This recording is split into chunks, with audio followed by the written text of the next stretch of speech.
Please sir, నన్ను వదిలేయండి. ఎందుకే మరీ అంత తగ్గించుకుంటున్నావు? ఇదిగో నా మాట విన్నావంటే టీవీలో ఒక న్యూస్ చూశాను.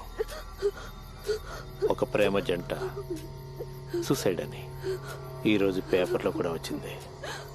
పాపం, చాలా లేత వయసు, ప్యూర్ లవ్.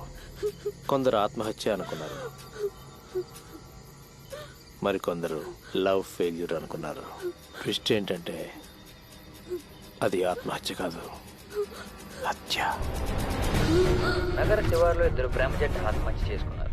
ఆ జంటకు సంబంధించిన డీటెయిల్స్ ఇంకా తెలియడం. ఇదేం న్యూస్ రా బాబు? లైఫ్ లాంగ్ వాడుతూనే ఉంటుంది కదా, ఒక్కరోజు నాతో ఉండమన్నా ఒప్పుకోలే.